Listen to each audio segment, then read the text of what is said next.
Welcome back, everybody. I know we're a little bit late for Easter there for the Easter bunny ears, but we thought we would do something fun because the interest rate increases are not fun if you were a buyer. I want to talk a little bit before we start about ways that we think the market is going to change. And as always, this is an opinion. It's certainly not a fact. And if I could predict every market movement, I probably wouldn't tell anyone. I would just make investment moves based on it. But this is kind of an educated guess. And we've talked a little bit about this before. We are seeing a little bit of a leveling out of prices, at least in certain price ranges. I do see some short-term relief, not in prices, but in availability of houses for buyers. What I don't see, like I said, is kind of a wholesale price reductions, at least not yet, and probably not for a while. So let's talk about that elephant in the room, is that interest rates absolutely do reduce demand. But the question is, have we been so far behind that it hasn't really changed that supply-demand relationship very much? I think we are finally getting to a point where those prices are starting, those interest rates and payments are starting to affect that supply-demand balance a little bit.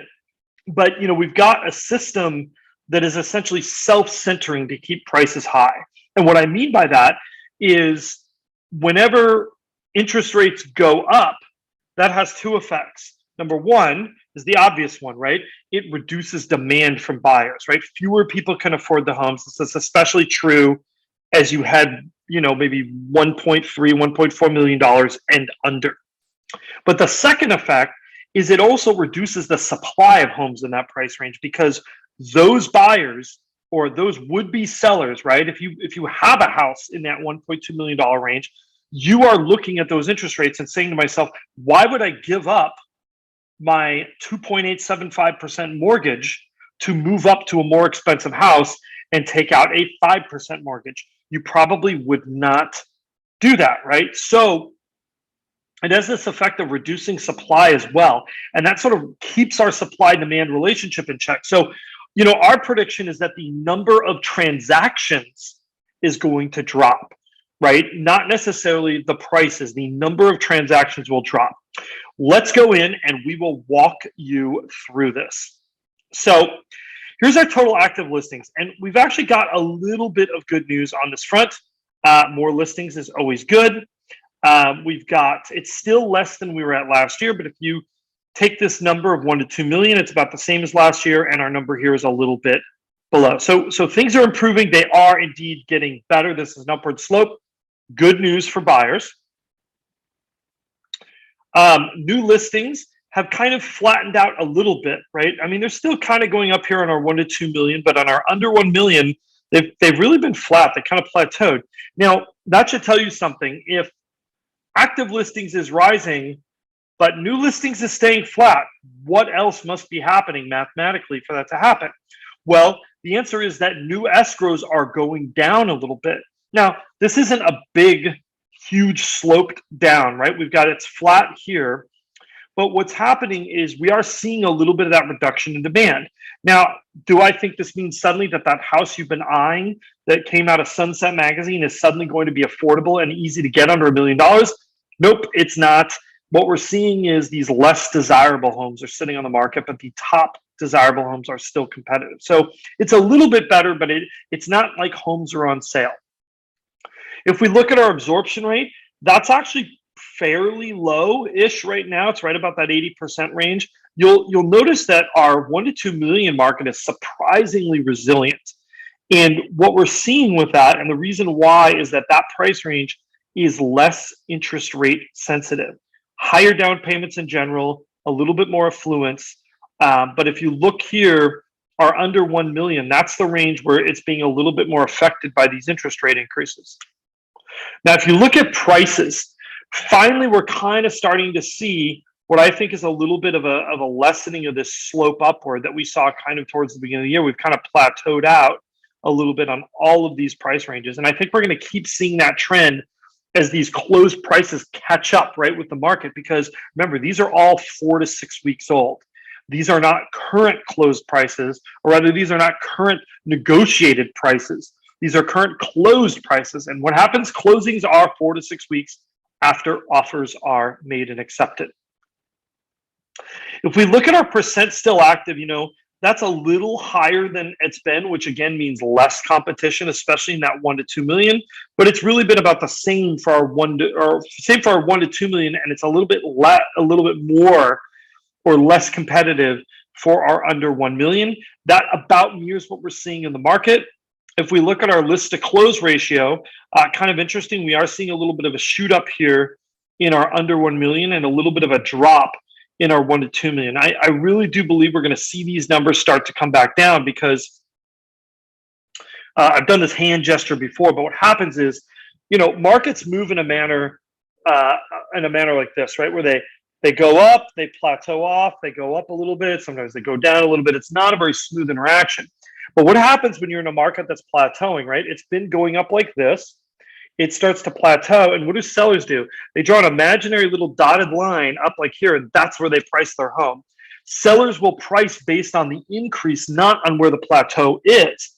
And so when they do that, the problem that you have is you find that they end up either having to reduce those prices or they end up taking it significantly below their list price. And I think we are going to see a little bit of that catch up start to happen and start to show up in this close versus list right statistic. But remember, this is delayed 4 to 6 weeks, so we're not seeing it yet, but I think it is going to start happening.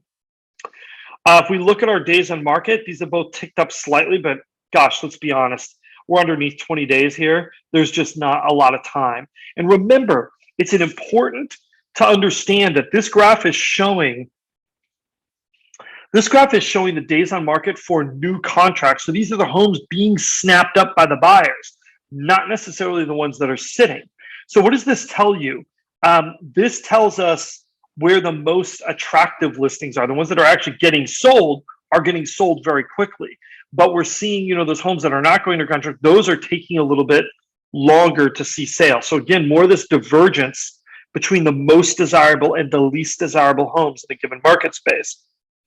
Now, if we look at our affordability chart, really, this is the one I think that you see the interest rate increases in this number. This isn't really just a price increase graph. I don't think our prices have moved that much faster than inflation. If you look here all through last year, this red line is our CPI index. That moved at a very similar rate.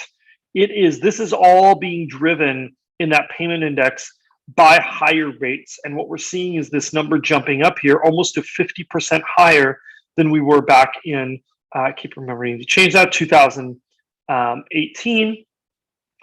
I think as long as the interest rates keep going up, but we needed some time for these, we need some time for this CPI number to catch up to bring these back and closer together again.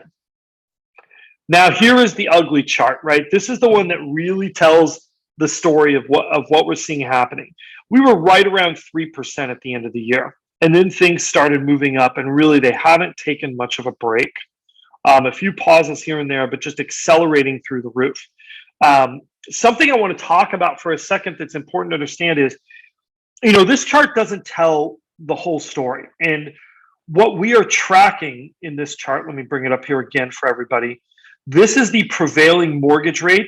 This is for a 30-year fixed rate mortgage. Now, back in the middle of last year, we'll say in 2021, the difference between a 30-year fixed rate mortgage and a 10-year ARM, meaning it's fixed for the first 10 years, there was not a very big difference between those two at all, like very close together, to the point where it wasn't worth it getting a 10-year ARM because, nobody would, you wouldn't save that much money. But now there's been a spread in those interest rates. So now, in a lot of cases, that 10-year ARM is almost 3/4 of a percentage point below. So if the prevailing mortgages are at 5%, that ARM is at 4.25.